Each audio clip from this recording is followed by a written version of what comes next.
What's up, you guys? Welcome back to the Project Manga Podcast. I'm Noxie. It's Kiko. Eagle Summer.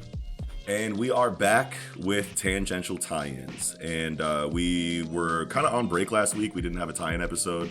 That was because of a combination of, there was a local convention that we went to, and, I just started a new job, in real life and whatnot, which kind of, had, a weirder, schedule than I was used to. But we drank too much. Yeah, of course, a lot of that. But we're back on track now, so... sorry for those that, expected an episode last week and didn't get one. We didn't really do a good job of, giving you guys a warning for that either, but we're here now.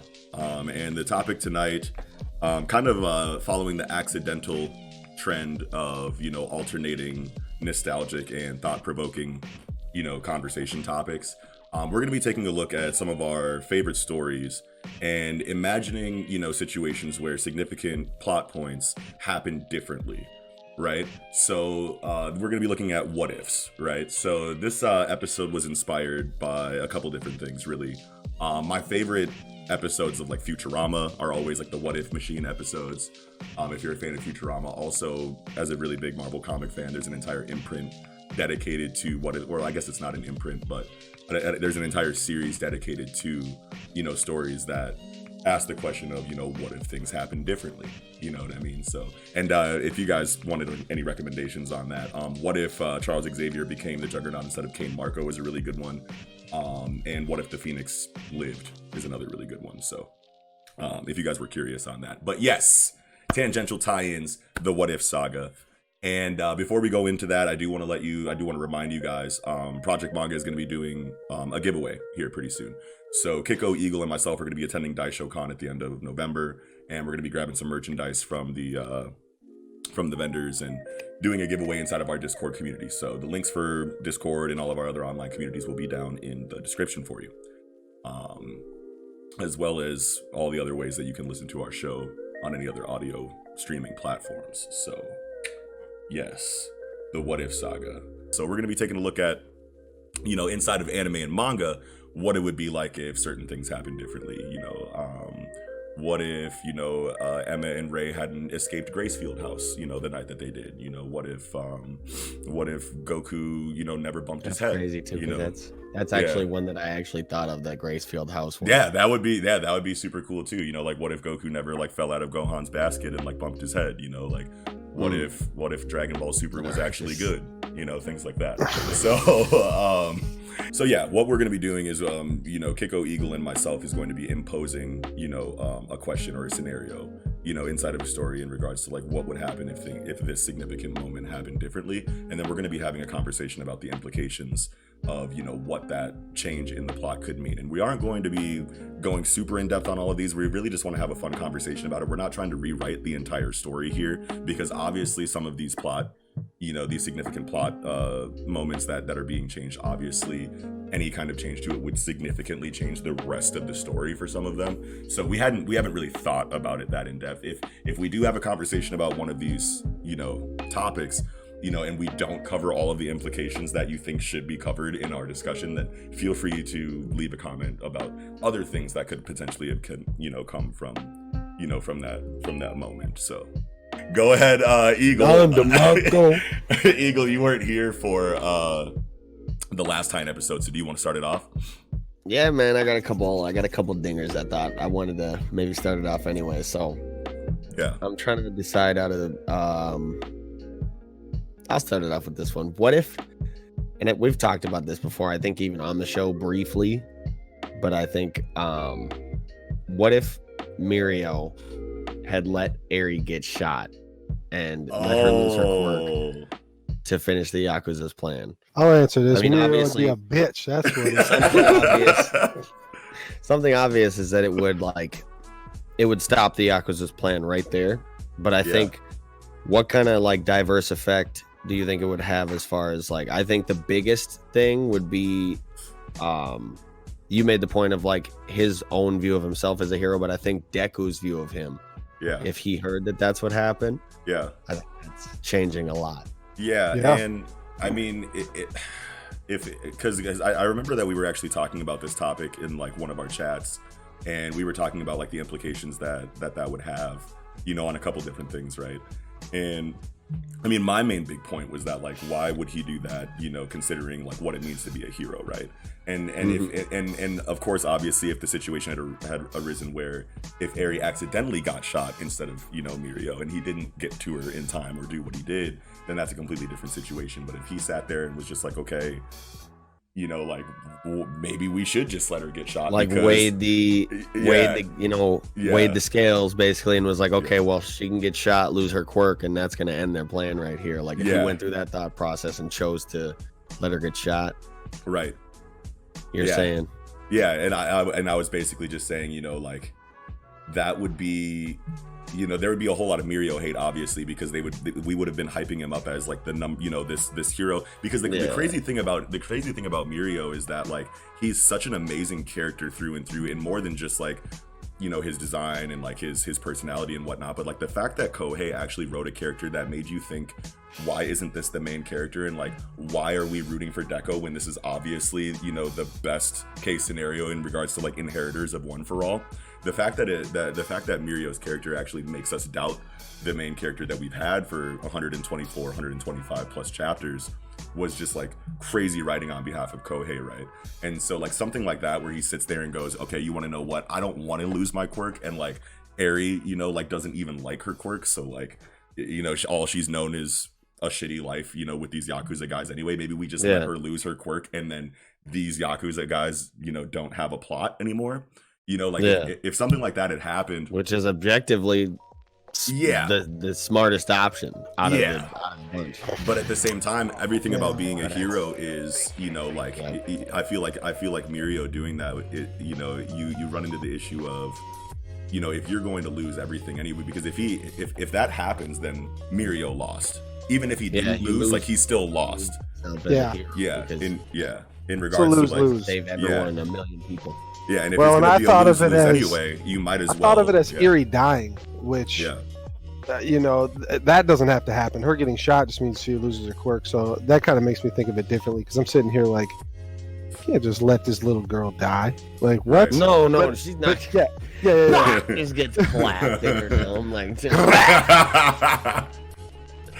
What if it accidentally hit her in the forehead? Then she's just out of here. It's like a needle bullet, though. It doesn't like do all that. Yeah. Okay. But I mean, you get the brain pierced. Then, I digress. Yeah. You get the brain. So another thing about it is that it would have not halted but delayed Deku's growth, because that helped him master or at least increase his full cowl. Yeah, it was her at the end of the arc that allowed him to beat Overhaul. Yeah, so that would. Sorry for season 4 anime watchers, you know. Fuck y'all. If y'all read that shit, man. Yeah, and I mean, this is the Project Manga podcast, anyway. So I mean, like we could probably you know, throw a disclaimer in there and whatnot. But I mean, like if you've been following the show, I mean, I guess every episode is someone's first episode, but you know, like if you. You know, dropping big season 4 spoilers. Yeah, I don't know. Maybe I'll throw something in the description or something like that to say, you know. I mean, if you didn't figure, Yeah. I guess the Eri thing was actually pretty huge. I was gonna say if you didn't figure Deku was gonna beat the main villain at the end of the arc. Well, right. I guess my main thing on that whole entire situation, like Kiko said, it's like it's a lose-lose situation. You know what I mean? Like either he gets shot and loses his quirk, or Eri gets shot and he like fails his mission as a hero, right? So if you're going a hard place. if you're going to lose everything anyway, you might as well choose the option that allows you to at least accomplish your goal or your objective as a hero. You know what I mean? So, yeah, but that's a really good one. Kiko, did you what's your what if? What's a good what if from you? I think I'll start off with let's go with what if Kuwabara won the Genkai tournament and not Yusuke?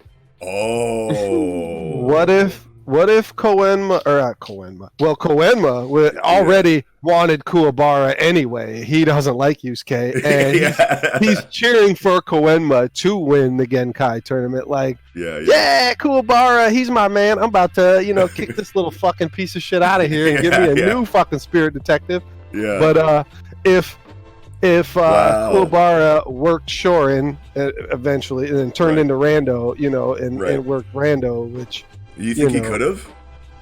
No. Well, so you think Kuwabara could have taken Rando though?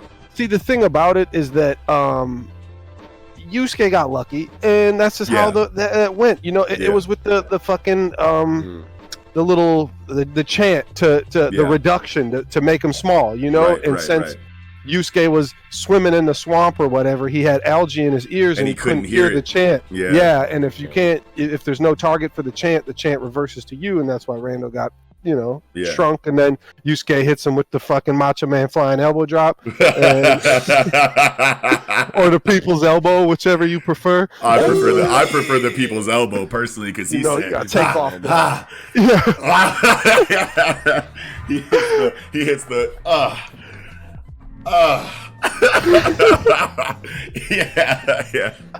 So if you think about it, Kuwabara would have been the successor to the Spirit Wave. That means he would have been Genkai's student. Imagine how nutty his spirit sword would be. That's what I was going to talk about.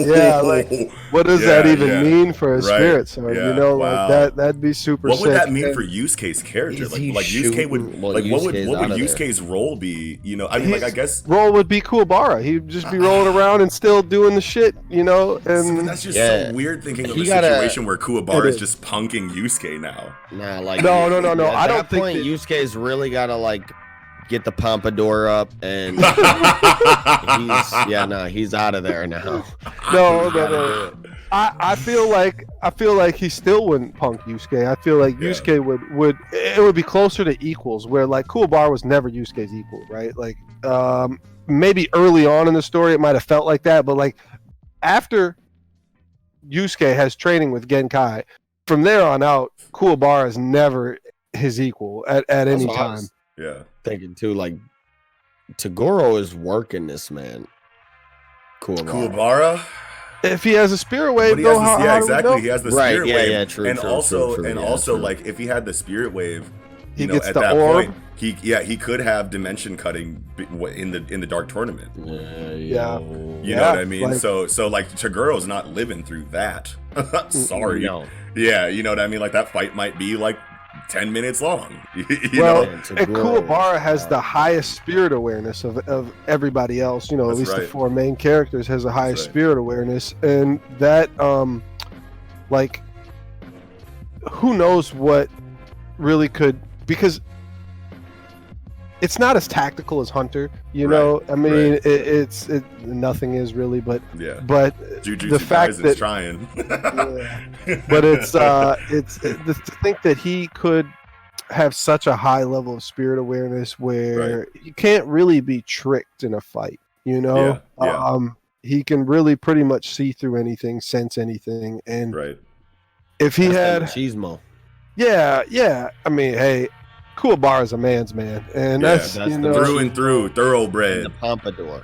Kuwabara's going down every time. He's dying for his woman. He's dying for his boys. He's dying for everybody. He's riding for everybody. Dude, what if what if fucking Knuckle, Metal Bat, and Kuwabara met each other? Knuckle, throw Josuke in there.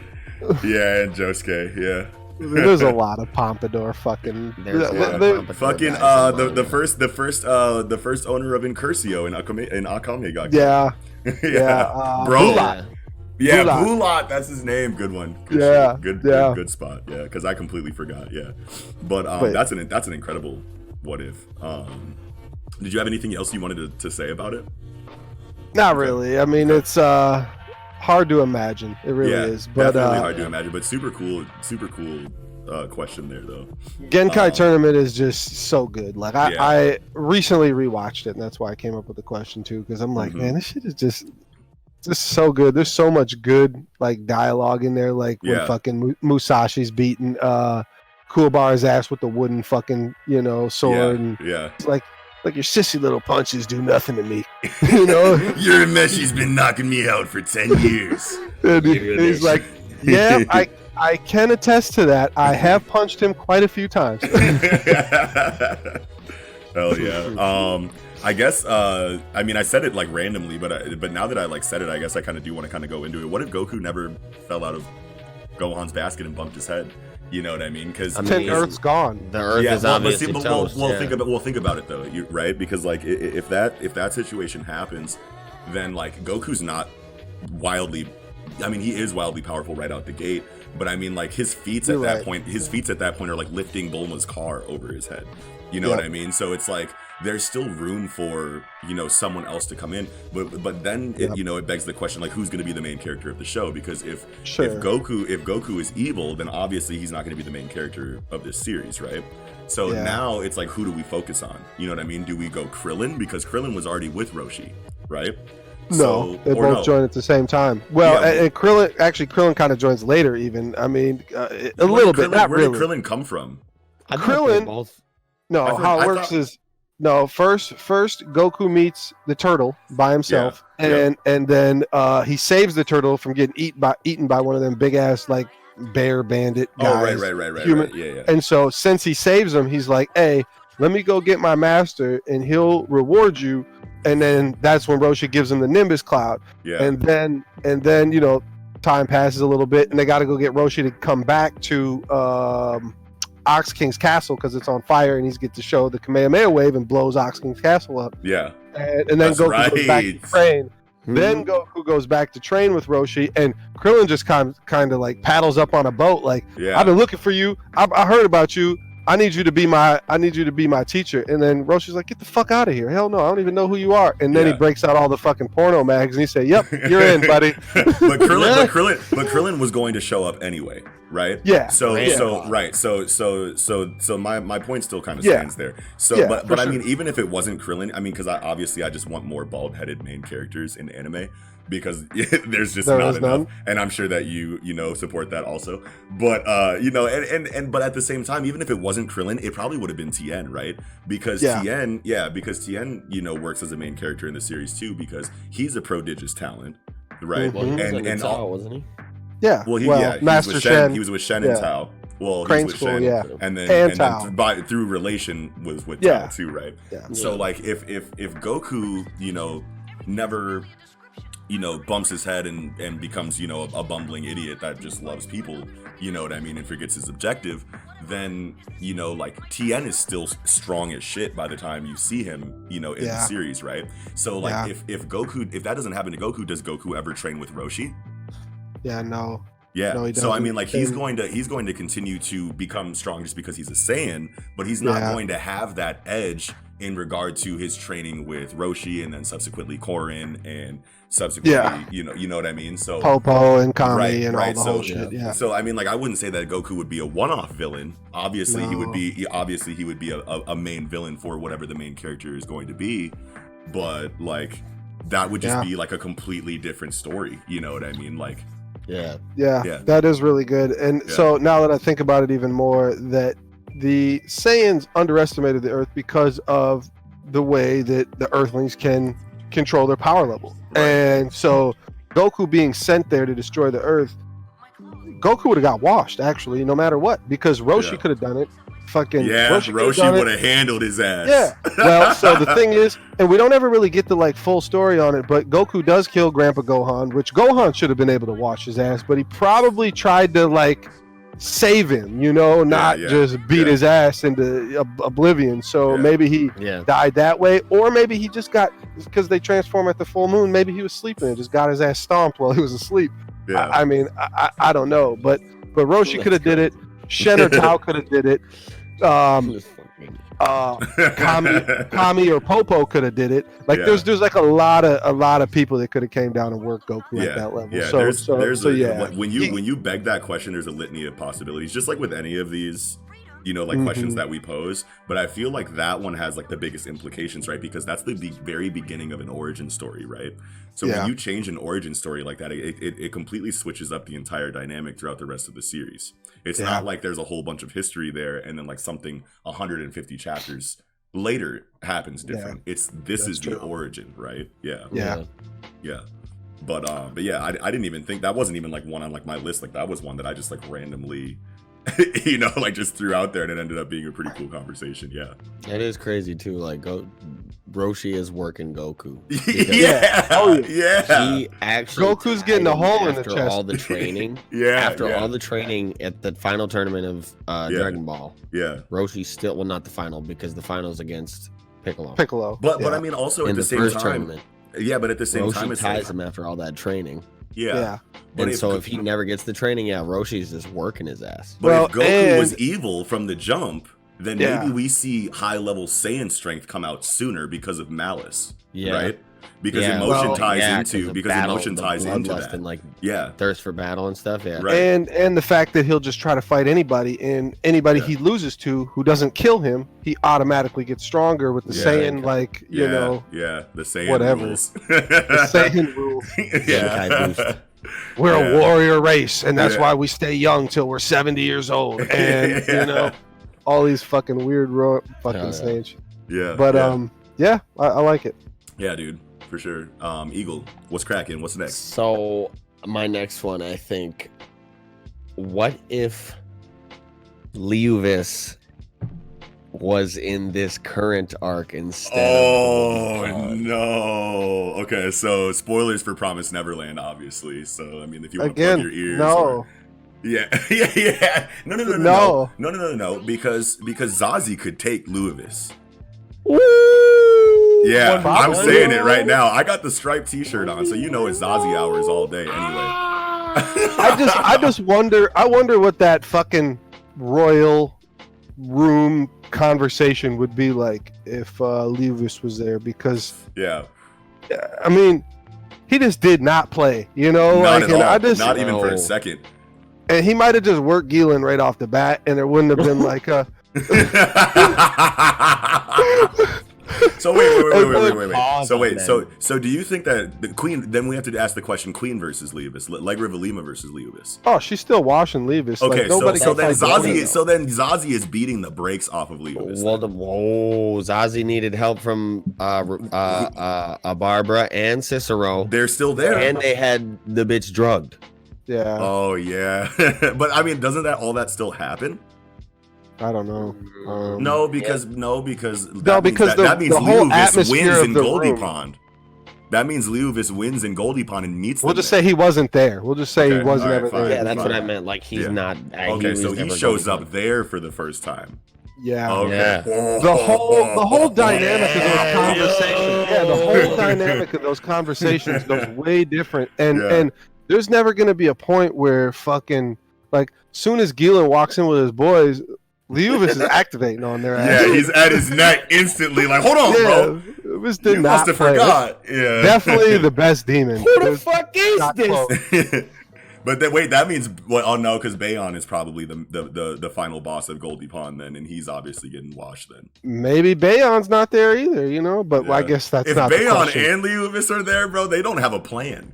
But at the same time, Norman probably accounts for them. Then if that in that feel situation, like the plan is Leovis completely was different. like, he's about to be deducing shit. Like I feel like he would damn near have single-handedly like made the plan fall apart type shit. Leovis is Norman in demon form. Oh, I already know what they're trying to do. Here, I'm gonna go make these moves, and I'm gonna have the poison in my motherfucking pocket before they can even fucking deploy this shit. Yeah.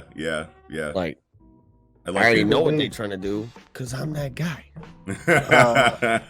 Leovis had the little monkey on him too, right? Little demon monkey on his shoulder. He had his little, he had his little Rob Lucci homie. That was good.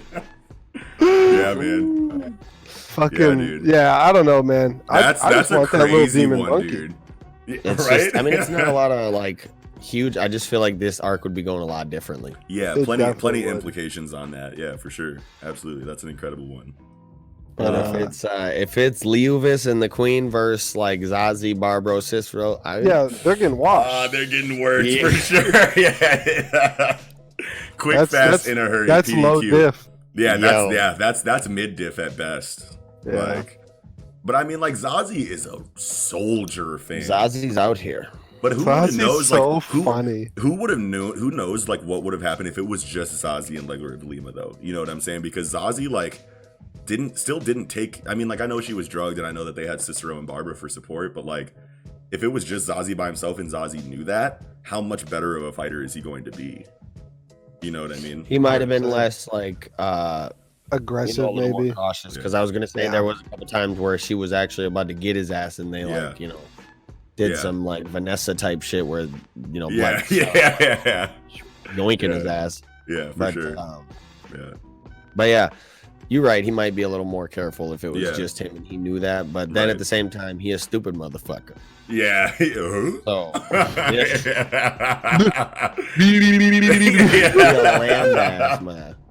Yeah. But that's a good one.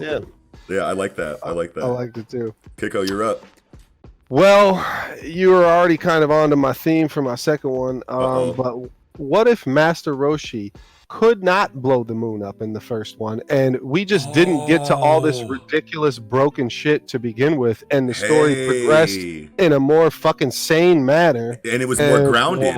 It was more grounded because that was the first Vegeta's time still blowing a planet up at and that's 18, fine. though. That's fine. But he had like a 26,000 power level when fucking Master Roshi had like a 500 or less power level, blowing up the moon in a split second from Earth. Like that's too strong with too small of a number, you know. Like Roshi set that precedent. Like it's just too high, too fast. That was a little bit too much, and obviously it's a plot device that was meant to like move the story forward in the way that Toriyama wanted it to. But still, it's like that power levels are going to be a significant factor of your storytelling, for the next 6, 7, 8 arcs. You know what I mean? So it's like, why would you introduce such a big feat at such a low number? You know what I mean? So if that's because he had a plan and he didn't get to follow his plan. Right. And that's probably exactly what it was. But I mean, like if Roshi doesn't blow the moon up there, then it's still Ozaru hours. That's exactly my next point, is that Goku stays in Ozaru form. And then Roshi, either they have to work to cut his tail off, or they retreat, or Roshi 1v1s and just puts a hole in his ass. I mean, what are the options? They'd have to kill him. So, I mean, they're not getting the tail off. Or they just all run away. Or they bounce. Yeah, or they'll just run away. That's kind of what I thought. And then like the tournament's abandoned, and then they just saying Gorilla like wherever he wants to go. He's just like, that's only till here comes City over here. But that's only till the moon goes away. Like, and that's how much damage is he doing before the moon goes away? Is all the of question. It. Yeah, I don't know though, because we never see that form, that Kid Goku's Ozaru form shooting any beams, I don't believe, out of his mouth. When Gohan did it, he's just like, Gohan has the best Ozaru form at Don't At Me. He did a lot. So on some real shit, it was Vegito in the Saiyan armor. Mm-hmm. That shit was hard body with like the actual like extended shoulder pad. But I mean like Gohan's like Ozaru design was just like cooler to me, and he had the white eyes where I'm pretty sure Goku and Vegeta's had pupils still.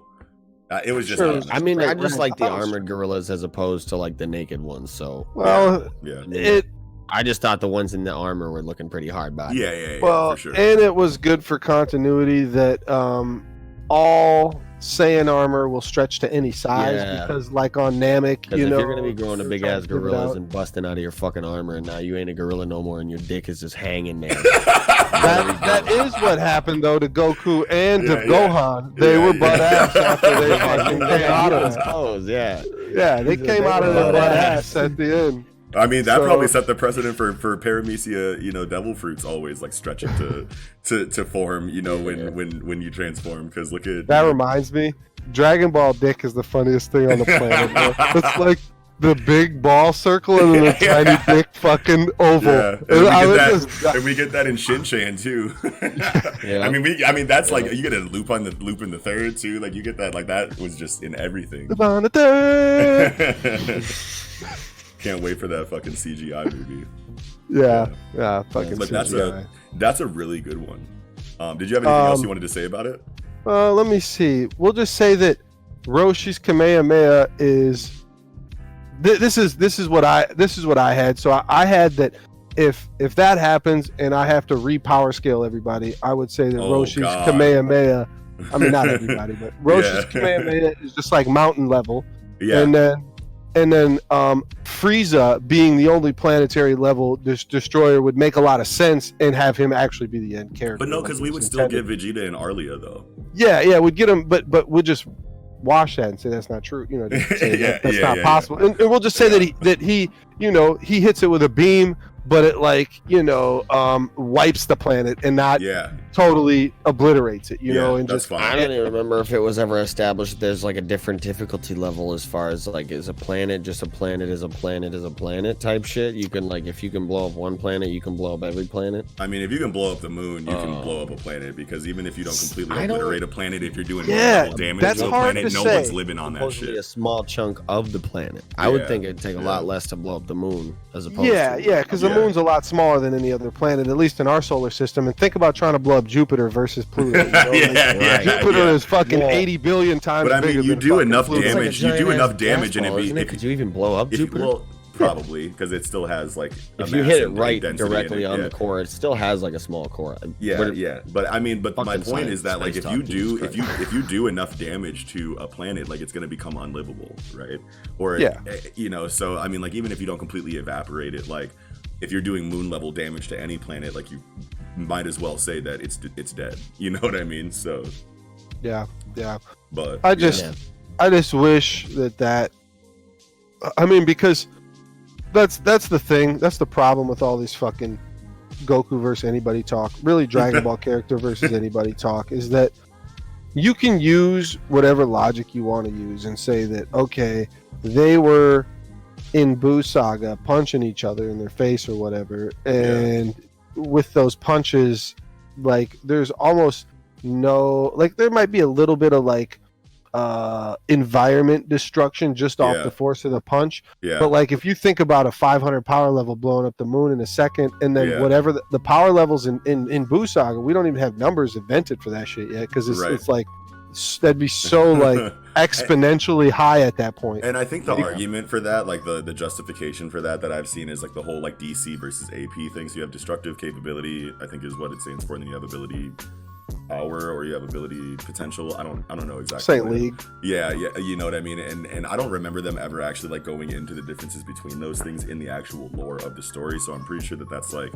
and I don't know because I stopped caring about Dragon Ball after a certain point. But I mean, like obviously, like you can apply like that dynamic to a lot of stories with like really strong characters. You know what I mean? So like you have like you basically have your potential for damage, and then you have like what you're allowing yourself to use in a fight. And that's why when you have these characters that have power levels in the billions fighting each other in like a city, and only glass is shattering and like buildings are like falling down when they're punching each other, when they have the destructive potential to wipe out a galaxy. You know what I mean? And like once you start asking questions like, well, why aren't they evaporating all of reality when their fists clash? You know, like the argument can be made like, oh, they're only allowing themselves to use a certain amount of power or whatever. But that doesn't make any sense because they're not going to hurt each other then. And And it's just like, it begs like it creates the situation where it's like, okay, so now your DC is just you saying, I have this power, but I'm not going to use it. But it's there though, so just know that I'm the strongest one. And my power level is up here, and like these numbers are accessible if I want to, but I'm never going to because I'm going to kill everyone that I know and love if I do. I just don't like that dynamic, you know. And that's the feat that I use just to like prove to people like, hey, any of your Dragon Ball arguments are pretty dumb, because like you really can look at it from a lot of angles, but no matter what angle you try to look at, I could probably destroy your argument just because of how inconsistent the show is or the series is, and how many times I've actually seen and read it that I know it that well. Like, because that's the feat that I use, but Goku is still probably power level 100, 150, like during mid Roshi training, and he's pushing a mountain, running, pushing a fucking mountain. It's like that's way too high of a feat. And then when Piccolo shoots Raditz, when Piccolo shoots Raditz with this fucking special beam cannon, and Raditz dodges it and just gets like nicked in the shoulder with it, Piccolo says he has to be moving faster than the speed of light. It's like all right, now we got light speed. These feats are just wildly inconsistent, and these are early ass feats. So like, there's just all this, Goku versus Saitama or whoever you want to pick, Superman. It's like, you can't really do it because those series their feats are more consistent. And Dragon Ball is just like too all busted. And like, we love it, you know what I mean? Like, it's fine, but like once you like break it down on like a really like analytical level like that, it starts to get like awkward, you know what I mean? So so just take that feat away and let's make the series more tactical. Let's use some more after images and some more, just this all that, actual martial arts type shit. And it would have been overall a better story. And we're gonna revisit exactly what you just said, because that's actually another one of my what if scenarios. But I want to deviate away from Dragon Ball for my next one, just so that like we can kind of like keep it a little bit more diverse in regards to the series that we're gonna be talking about. But moving forward, my next one comes from the universe of Hunter x Hunter. And Hunter is a universe where you can have so many of these what if situations because so many significant things happen in like the blink of an eye, right? Like it's a series where like something can go completely different, in a split second, right? But I mean, this situation that I have is from a little bit earlier in the series, right? So my question is, what if Gon, Kurapika, and Leorio never got Killua back from the Zoldyck mansion in the Rescue Killua arc? Right? So he'd be manipulated. Right. Failed.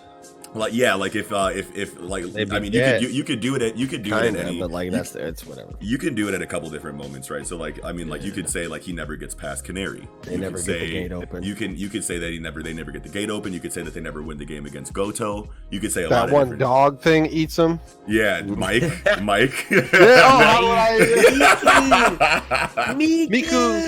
Yeah, like you could say it at a lot of different points, but I mean like regardless of which point or which like thing they had to clear in order to get access to Killua, bottom line is, what if they never take Killua away from there, right?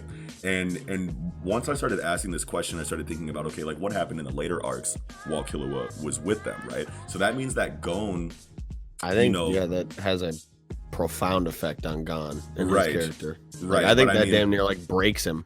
When it could break him, but then when you think about Heaven's Arena, right? Wing always knew that he was going to give Gon the secondary Hunter exam test to teach him Nen, right? So like that still happens, but like maybe Gon and Zushi are now homeboys, right? And obviously Gon is going to like clear Zushi, in no time flat, but I mean like maybe not though, because the whole like I mean the Wing makes the comment about how Gon and Killua are 1 in 1 million people, whereas Zushi is like 1 in 100 and 1 in 100,000. But if Killua isn't there throughout Gon's come up through Heaven's Arena, then like they don't have that rivalry there. Right, exactly. So like now you have Gon's development scaling maybe with Zushi's, and maybe they develop a relationship, and obviously Killua continues his indoctrination into the world of assassination, because he doesn't have a friend to pull him away from that lifestyle, right? So now you have like a situation where Killua could potentially be a future antagonist to Gon, and maybe harbors some kind of like resentment to Gon, like like you never came back for me type shit, you know what I mean? And obviously like the whole needle situation with Illumi is entirely different, because Gon and Killua do not have that friendship built up from Heaven's Arena to the Chimera Ant Saga. Everything happens differently, and like I said, I'm not trying to rewrite the entire series, but if we see a continuation of the story with Gon and Zushi, then how does the Phantom Troop arc play out? You know what I mean? Like, how does a lot of things happen? Like, obviously, like Zushi is going to continue to get stronger as the series goes through. So like, and he's a manipulator. Kurapika dies. That's how that shit goes. Yeah, maybe. You know what I mean? Right? Yeah. You know, like, and like we're seeing, you know, like the boy. Yeah. You know, and like that was, you know, that was just like a little, you know, like mini one. Like I hadn't thought too much into it.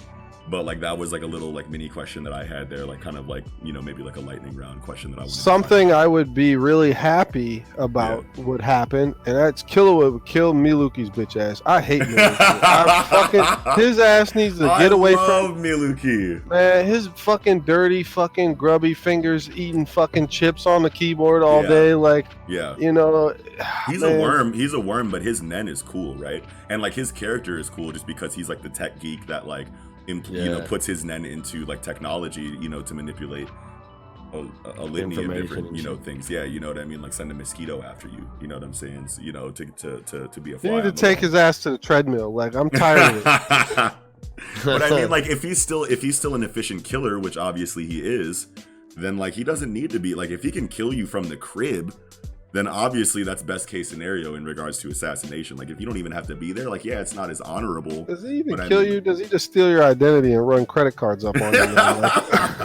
Whatever gets the job done. And kill your ass. Yeah, like whatever gets the job done. But I just thought that would be like a really cool, you know, like change to the story because obviously Hunter x Hunter is very like heavily, you know, focused on the relationship of Gon and Killua, and if Killua isn't there in that moment, then what does that mean for their relationship moving forward?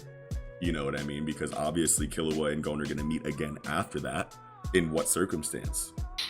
You know, so like that. The Zoldyck family's so weird. It's like Zeno and Silva are so tight. Killua is so tight. Illumi and Miluki are bitches. I hate them. And the mom, I don't even remember what her name is. Kikyo. Well, Kikyo, Kikyo. They all take after the mom, and then Zeno and we'll see.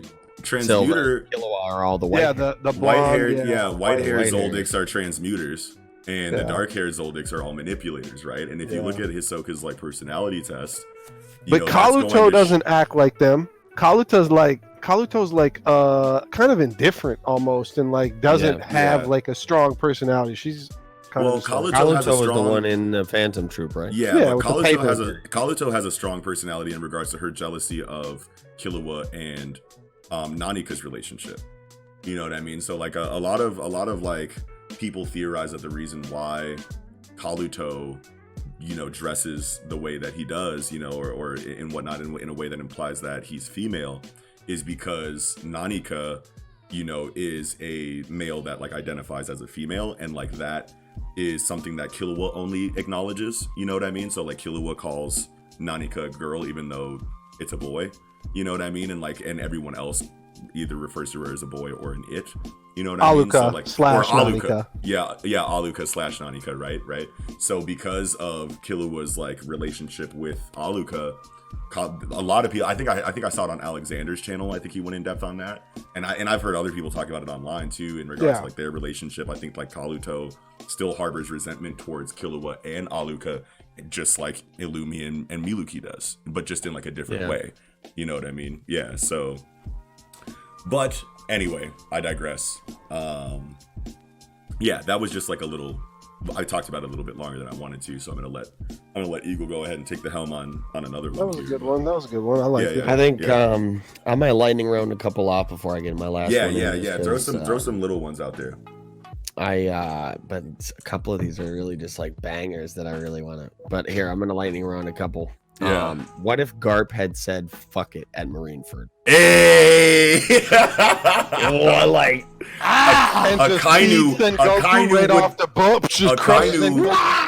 Akainu would be out of here. Yeah, Akainu probably would be out of here. Sengoku would have caught it first, probably. Well, I don't know. They're boys, but like, would Sengoku? Okay, so like if Sengoku, they were just standing next to each other the whole time, though. That's what I mean. That he'd catch it from the side, like because he knows he's gonna have to knock Sengoku out first because it's a free shot, probably. I don't know. No, because my philosophy on it is like, okay, look, Sengoku and Garp are boys, right? Yeah. So like, so if Sengoku really felt the malice in Garp and was like, this dude is going to do this regardless, he's probably gonna be like, go crazy. Yeah, you know what I mean? He's probably gonna be like, I'm not gonna die for a Kainu. I mean, maybe Sengoku would.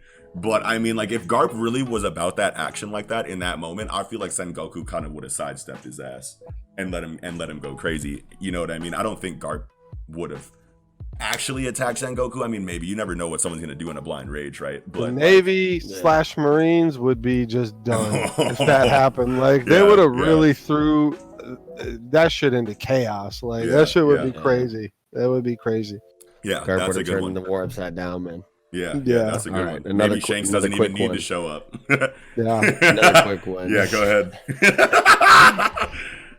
Shanks shows up like, the fuck is this? Oh, it's Everybody over. Already dead in this the Navy's dead?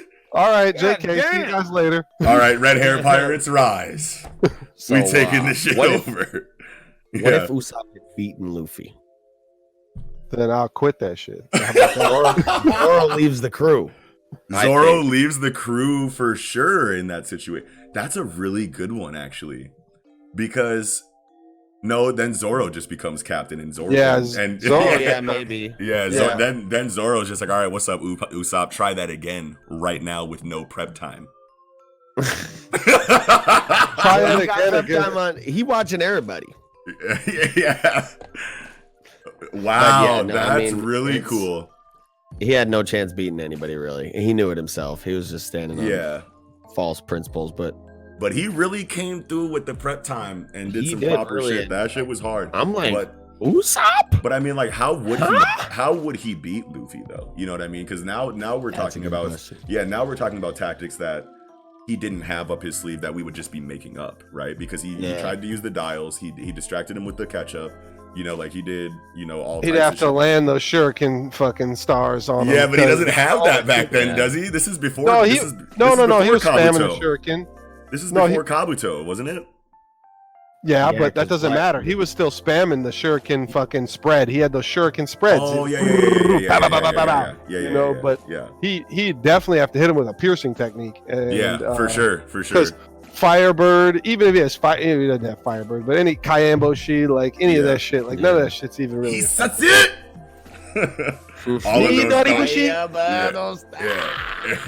Yeah. He's gonna need some Impact Wolf, and he ain't had it yet. Impact Wolf. That was tight in Stampede. Yeah. Spoiler. Whoops. So now. Yeah. What's the big one? This.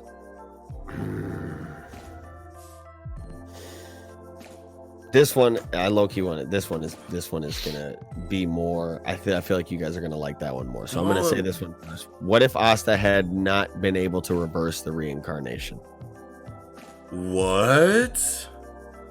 Dude, they gotta kill everybody to stop the elves. If he didn't have the sword, the plot device sword that cured everyone. Yeah. Wow. The one that might hurt me the most is Luck. Luck. Yeah, dude. I love this question because this is going to bring stakes back to the story in a way that I feel like it's been missing, right? Because if you don't have that way to make everything okay again, I mean, obviously there's backlash from the way that people feel about everyone that was taken over, even though they know that it wasn't through any fault of their own, but they still harbor ill will against these people, even though they know it was an accident, basically. But regardless, if the story didn't have that cure, then they've got to kill people. Yeah, they got to yak on these motherfuckers. Unless it turns into like talk no jutsu and all of a sudden like we're friends again, even though you're possessed, which would probably be what would end up happening in a story like Black Clover if that sword didn't exist. Come back, Look. Yeah. It would literally just turn into a conversation, bringing you back to the right side. But you would still, and maybe it would create like a dual consciousness kind of thing, right? Where you have both. So they're all living like vengeance with like an elf inside. Whoa. That'd be crazy. But I mean, I would just love it if it really did have to come down to like, okay, who are we killing and who are we letting live? You know what I mean? Because it definitely would bring some stakes back to the story in that way. That's amazing. Yeah. That is an incredible question. All right. Last one. Yeah, go ahead. Sorry. I've been going off for a minute now. But what if Deku did not make it in time to save Kota? Oh, his first big failure comes up on like the dead corpse of the boy. Oh, we're getting Muscular we're getting just, like, villain Deku standing right there. over him. We're getting villain Deku from that moment on. That's What way if too traumatic. Like, what if the previous successor, like all of his quirks just all activate at the same time, and he just fucking berserked and all his crazy absolutely murders That shit would be just like straight up kills him. muscular just gets fucking obliterated. Yeah, and then he kills someone, and then he kills someone by accident. So he fails to save someone and then kills someone. Oh, we're getting villain Deku right there. We're getting villain Deku right there, bro. That's a better story. You should just you should just hit Horikoshi up right now. Hey, Shads might come at me on Twitter if he sees it, but and Tess, they're gonna be coming for me. Fuck Tess. Hey, Tess, one of these and then one of those. Wait. Yeah. Wow, what an incredible question, dude. That is amazing. That would be crazy. That would be crazy. But wow, dog. That panel, could you imagine that panel where he like, cause he pressed the top where he like, I think it was, he was about to hit Kota, right? And then Deku comes up over like, yeah. Wow. He comes up pressed over the top of the cliff and Kota's just like, oh my god, I love that. I was low key hoping Kota was gonna fucking eat it. I was tired of that little. Hey, until he comes back in this new arc with Hydro Pump. Yo. Starts washing cats, rinsing their ass. Kota used surf. Yeah. Knocks all the Nomus out. Fucking once you get his story, you're like, all right, I don't hate him as much. Yeah. Once you get the pathos, you're like, this dude is tight. Yeah. And anytime like 7-year-old kids are speaking all that wild shit, I'm trying to kick them down the street. I'm like, these tired fucking little 7-year-old kids trying to act like they're grown. Yeah, I know. You better calm the F down, bro. We're about to get canceled talking about beating kids here. Yeah, chill. Anyway, I beat my own kids. Relax. I don't have kids, guys. It's okay. I don't beat them yet. Not that he knows of. Yeah. Oh no. Yeah, I got kids. I just don't know their names or where they're from, and they ain't caught up with me. The government hasn't found me yet, so I'm good. I don't pay for any of them. What's your? Let's do one more. Eagle, that's probably gonna be your last one. What do you got? Round us off here, and then I'll probably send us off. But go ahead with your last one here, Kiko. This is kind of a doozy, and has real world implications. Maybe if we want to take it there, we don't have to take it that far. But what if Aoshi bodies Kenshin? And man, there's just so many implications because wait. The very first time. Yeah, well, I mean, maybe I have to give a little warm up to this anyway. So, Aoshi works for Kanryu, who's pushing opium all over Tokyo. Right. He's pushing the opium all over Tokyo, and Sanosuke's friend dies from an opium overdose. That's right. And that's why they're wilding out and fucking. Wow. If Kenshin goes and gets worked by fucking Aoshi and dies or whatever, it would have to be. Aoshi would have definitely killed him. Aoshi would have killed him for sure. Yeah. Wow. Kanryu would use his power and wealth to become an elected official. You know, he's pushing that opium all over the place, and we've already seen with Kenshin that all these officials are pretty much corrupt. Not all of them, but a lot of them are corrupt, and you know, just the regular path of fucking power. You know, these people start making all that bread, start getting all that power, and you know, turn into the worst types their of pockets people with this dirty fucking money. And so Saito goes around killing those politicians. That was his whole shit. That's right. And so Saito would come to kill Kanryu, and then he would have to 1v1 Aoshi. Yeah. And if Kenshin lost to Aoshi, you'd have to assume Saito would probably Saito's lose losing to Aoshi for sure. And so then Aoshi bodies Saito, and then that means that Shishio gets to run his own agenda in Kyoto, while Kanryu, Kanryu's running shit in Tokyo, and Shishio and the Jupongatana get basically free reign of Kyoto, and they get that the Purgatory, the fucking giant warship, the Buster Call ship going that was supposed to attack Tokyo, and so Shishio would attack Tokyo with the Purgatory, and eventually Aoshi ain't handling Shishio. No. So Shishio comes in, wholesale wrecks fucking, the Oniwaban group.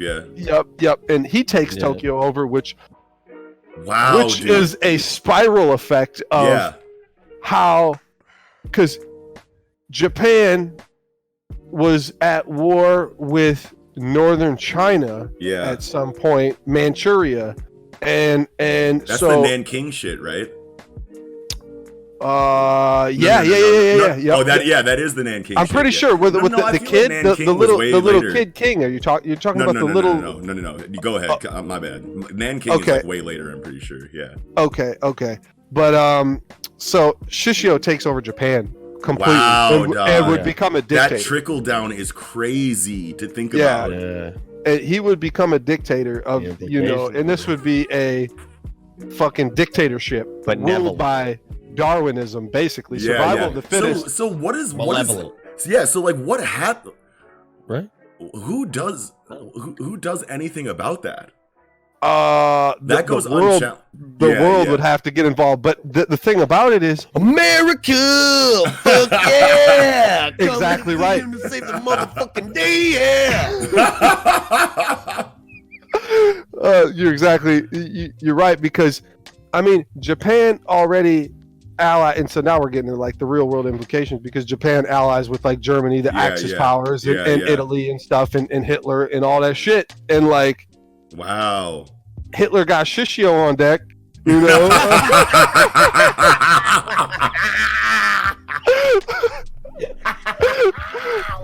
No, but Hitler and Shishio, it's over with for everybody. But that's like World War II is like 1940s, and this is like 1860s. So that isn't. But he said Hitler's got Shishio now. Hey, Shishio's burnt ass got a tiny Hitler mustache under all those bandages. Oh my god! Hitler's got Shishio is Hitler's inspiration.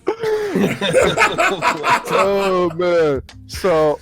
Wow. Yeah. So when Shishio goes to war with China, maybe he starts winning those battles, and then if Shishio becomes a dictator of China, then he basically rules the world. Like that would spiral affect him ruling the world.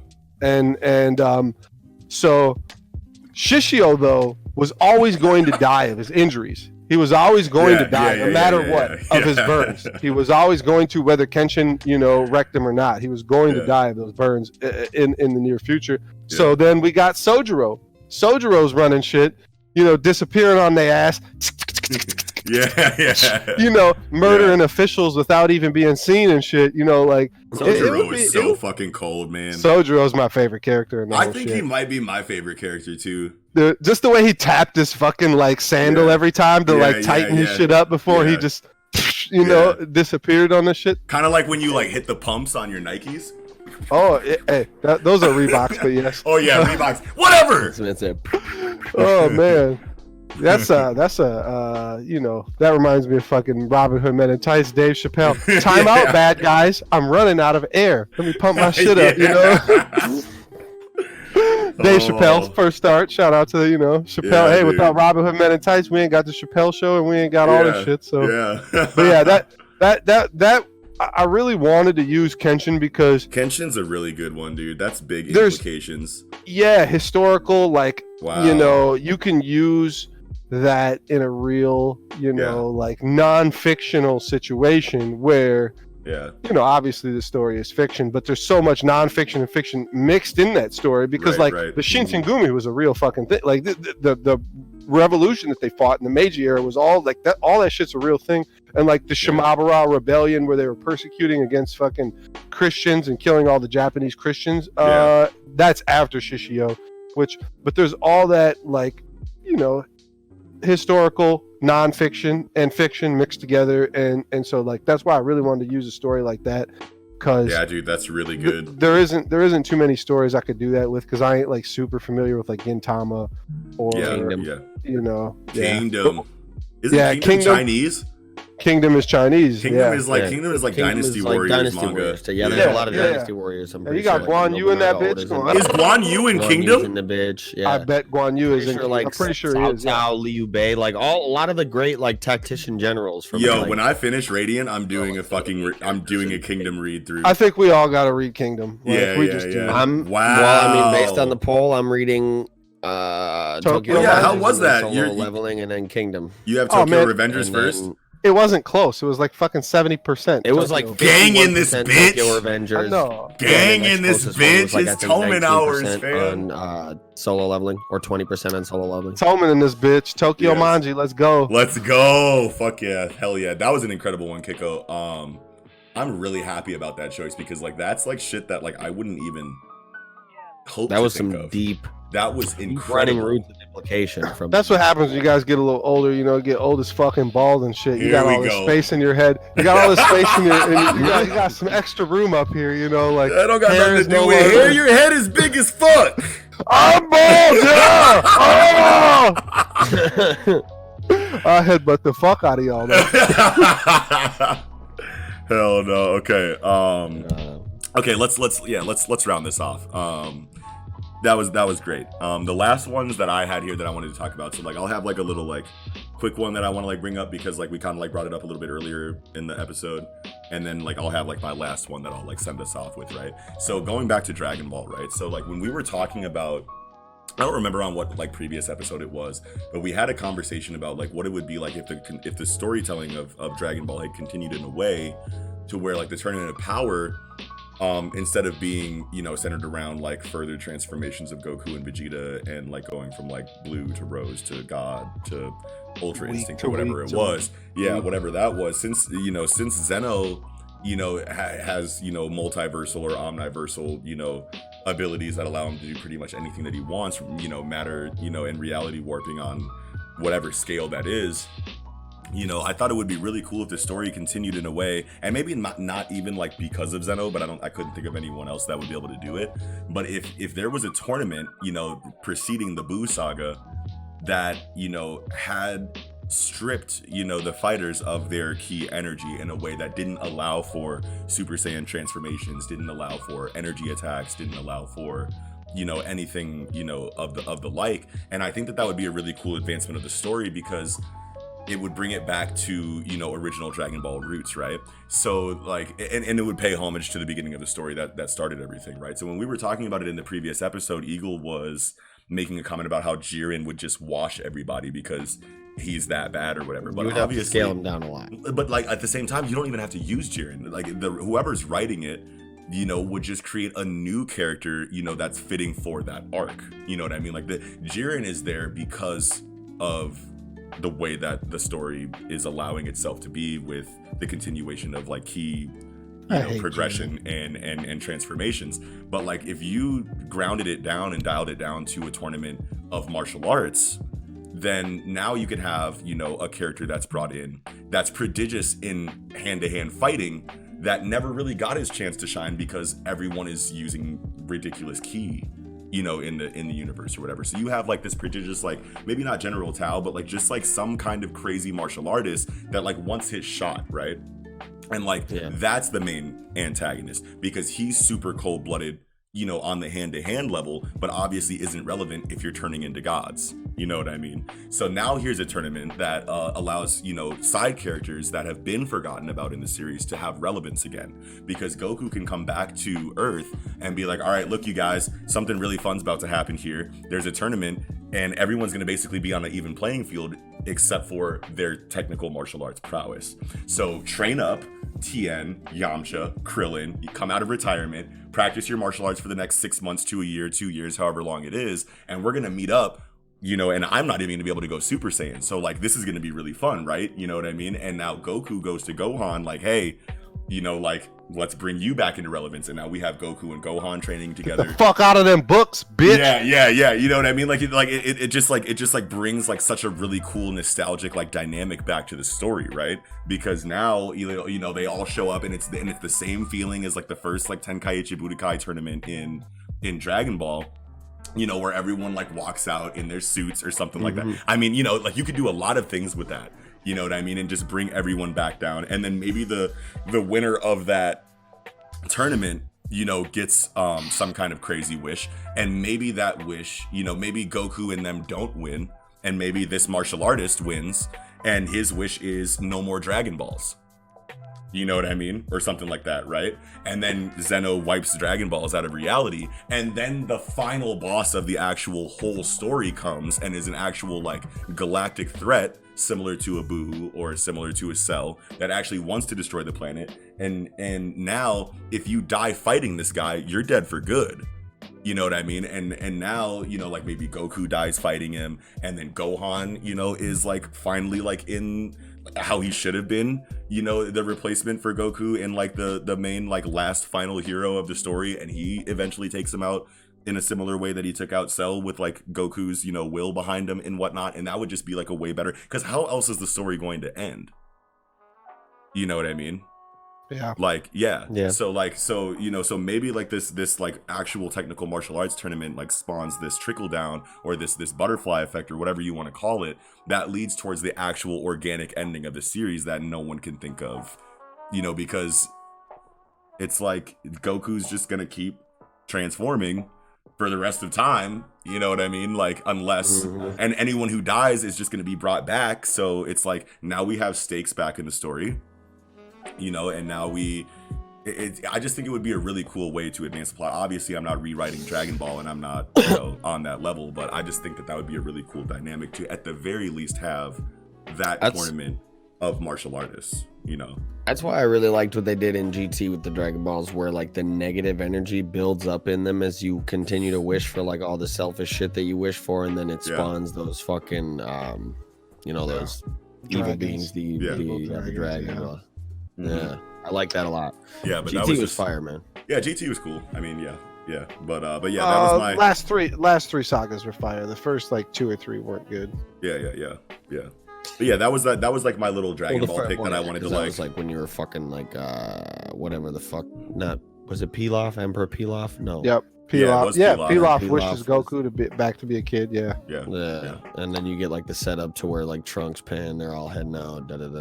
Yeah. But as soon as you get out into space and kind of shit starts popping off, it gets kind of weird. Baby Vegeta was good, and then Super 17 was good, and then of course the dragons, Omega Shenron and Nova Shenron and all that shit was tight. Yeah. Those were good. So that was my last little. I mean, I talked about it a little bit longer than I wanted to because obviously, like, I'm rambling at this point because I've had a couple. But the only thing I want to say is like I would like if there was still kind of key, but there wasn't any omission. You know, there was only Ko type shits. You know, and I guess Tien and Yamcha like still like aren't really relevant. You know what I mean? Because if like I don't know. Kaioken is still there. Yeah, and I wouldn't say all that. I mean, when was Yamcha ever relevant? But in Dragon Ball, when I think he beat Goku the first time they fought. That's the only thing. That's the only W he ever gets in that whole shit. He takes straight L's for every other encounter ever. I know. And you see that meme where he's laying in the crater and shit. Yeah. Hey, the best meme ever is we knew Obama wasn't about this shit when when Yamcha gets killed by the dude that she stayed, with. Man, I don't even remember exactly how it goes. But we know the story. Yeah, that's just so fucked up. It's like, hey, you killed me, and then you go smash him, and it's like that's ruthless. That's a herder. Yeah, for sure. But the Dragon Ball, if we could just make it more grounded. Yeah, grounded. That's a bring good it back down to a better level. But anyway, the last one that I wanted to, the last like real like tried and true final what if question that I had is bringing it into the Naruto universe, right?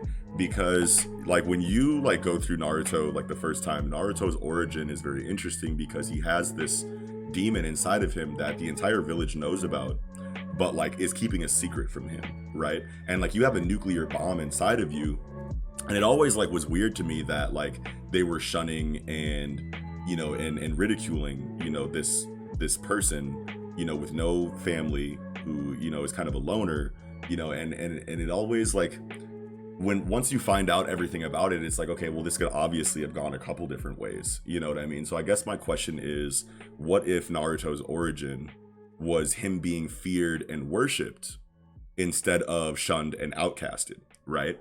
Because when you ask this question, it's like, and there's also the other possibility of like, okay, what if he really was just like, oh, I got a QB inside of me, and just turned into malice and just destroyed, like there's obviously that route. But like, what if instead of shunning and outcasting him, people were like, he's got a Kurama in him. Like, maybe we should be at this man's feet. You know what I mean? So like, everyone loves a rags to riches story, but like, how often do we have like a riches to rags to riches story? I guess is my question, right? Because if you are growing up thinking that you're God's gift to Konoha, and you think that you are just the tightest dude that ever existed, then like imagine how humbling his experiences would be running into characters like Rock Lee, or Neji, who have like tried and true talent, or hard work that brought them to the level that they're at, right? So he goes through, like he smashes the original, ninja exam, with Shikamaru and the rest of the Konoha ninja, and then goes into the Chunin exam, right? And he thinks that he's incredible, and then all of a sudden you see Rock Lee with no chakra, or with no ninjutsu and no genjutsu, right? And maybe Naruto fights, Rock Lee instead of Sasuke, and gets washed and gets humbled in that regard, in that first encounter. There's a lot of different ways that this could pan out, but then you have like these conflicting personalities inside of Gaara and Naruto who kind of like are similar, at least in this universe where Naruto has been worshipped, you know what I mean? Like, so you have like these personalities conflicting in a lot of different ways. So I just wanted to pose that question to you guys, and we actually have talked about it, a little bit, in a previous group chat, and I don't remember exactly what you guys' thoughts were on it, but like, how do you guys think that would pan out? Like, I mean, it's tough to say. I mean, he'll probably be training with the top tier, like Hokage trainers. He'll be touching the bells in the Chunin exam, or not the Chunin exam. Right, he would probably get the bell. Well, I mean, would Kurama even fuck with him though? What? Like, would Kurama even like, because you were saying he would touch the bells, right? Yeah. Because that obviously, Kurama would help him out in that regard then to get the bells. That, or he would just be at that point, quicker, the training regimen high would have been levels, so much more, Yeah. So he would have just been way colder at that point. Yeah. How would that would be? That would make shit way different, Yeah. They kind of made it seem like whatever way it went down, it always had the same kind of diverse effect on the like actual carrier. Yeah. Right? Yeah. So I mean, he probably would have just ended up more so like Gaara, Yeah, maybe. Almost. Thing about Gaara though is almost exactly like Gaara, because Gaara was like bloodlusted as fuck. But and that also has to do with whatever beast, the tail beast that he had. I'm trying to think of the actual word. Yeah, because the Shikaku, Shikaku fucking well, I was trying to think of what the names are for all of the beasts. Bijou, that's the name. The Bijou that he has in him, Shikaku, was a raccoon, so he was an insomniac. He could not sleep at night because it's nocturnal, and that kind of drove him crazy too. Right. Which Naruto didn't deal with that, but Naruto being praised, worshipped, given high-level training to begin with, would have made him kind of the Sasuke of the story, where he is, excels at everything, I guess, you would think. And he, just would think he's the shit every time. And there'd be a lot more humbling moments where it was the other way around, where Naruto was already humbled, basically, and was working to prove to somebody that he was a real, was worth something, I guess. And Sasuke was the one constantly being humbled. I mean, not at first, not early, but, once Naruto starts, bringing his shit up, he starts getting he starts getting humbled there, and Yeah. so it would be good if you just kind of like reverse those roles, even though because think about reversing both their roles. Like if Sasuke, even though his family's murdered and he still wants to like deal with Itachi, but he is more timid, or maybe maybe a little bit like more like believe it. Yeah. Believe it. Yeah. Trash. Yeah. So what is that? Believe it. Yeah. But yeah, dude, it would obviously be a way different story. But I just always thought like, so this dude's got a nuclear bomb in him, and y'all want to flame this man? Yeah, wouldn't be the route I would take. Yeah, I know. I would be like, I'd make sure I'm cool with him. Yeah. Like I know there was like people I thought were shooters at school. I made sure I was on their good side. I know they had like an actual explanation on why, but like I never like it always blew me how they really had my dude living on his own. Yeah, he really could have turned up on them. You know what I'm saying? Like he really could have been like, "Oh, word, bet." This is how y'all are gonna do me? Yeah, I know. It's really weird. If I'm Naruto and I find out my dad was the 4th Hokage, and everyone's lying to you. Hey, why am I an orphan living on my own? What the fuck? My dad is a hero. Where's the support? Like, yeah, I would have killed everybody. Y'all gotta pay. Somebody I would have come up out their pockets. Everybody. Real, yeah, like, I would have got money, and I would have do me this way. See, I don't know. Like, and it's Kishimoto where he just doesn't even go into depth on that stuff. But he should have definitely like gave us some background to that. Like, why the fuck is Naruto living this fucking, studio apartment by himself, eating ramen every day, paying bills by himself, going to work, got his little fucking frog purse, paying out coins and shit to live here. Yeah. It's like, why is this man balancing his checkbook at 7 years old? Like, somebody needs to explain. I need explanations on this. Like, why? I mean, it was probably reader ambiguity was a lot of it, because if he's getting taken care of by the 3rd Hokage and shit, right, we're like, what's up with Buddy? Because I mean, I was suspicious early on anyway. Yeah. That the 3rd Hokage was the boy's dad, or related to him anyway. Especially once you saw his hair was yellow, I'm like, oh, it's out of there. Yeah. Oh yeah. No, the first time you see Minato, like when they go through, like there's those pictures of the 1st, 2nd, 3rd, 4th Hokage. You're like, all right, this story, man. Obviously. Hey, Dad. Wait a minute. How's it going, Dad? I know. Somebody better pay child support, man. I'm tired of this. Right, come out them pockets. It's like I've been hungry for a minute. It's just Kishimoto, man. His strength wasn't really like long, just the long view storytelling. It just wasn't. I mean, it's fight choreography and hey, I mean that's fine. It's Naruto fighting choreography was unmatched. Yeah, top tier. Yeah, because they use like rotoscoping. You know what I mean? Like it literally looks like they have like actual human people performing the moves, and then they're just like tracing over the frames. Yeah, you know, like that's how you fucking do hand-to-hand combat anyway. So I mean, like there is a lot of stories. There's a lot of anime that do it right without rotoscoping, but like Naruto holds that title. Yeah. It really does. Yeah, but yeah, thanks for the conversation, you guys. That's gonna do it. We'll go ahead and wrap it up here. I think we're getting a little bit long on time anyway. But tangential tie-ins, the What If Saga. We'll probably do another one of these, and that's why I'm probably gonna title this like a part 1.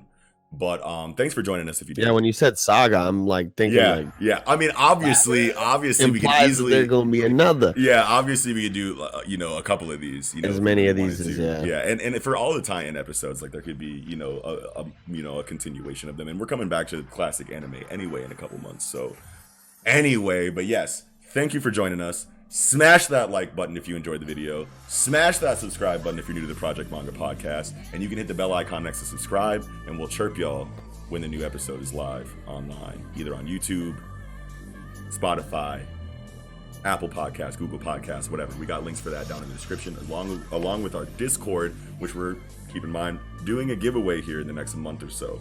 But it's only going to be for members of the Discord. So I'll have more rules for that, like in the community events section, you know, like of the Discord itself. So join the server if you're not a part of the community already. And yeah, that's gonna do it for this episode of the Project Manga Podcast. Signing off, I'm Noxie. I'm Kiko. Eagle Summer. We'll catch y'all next time.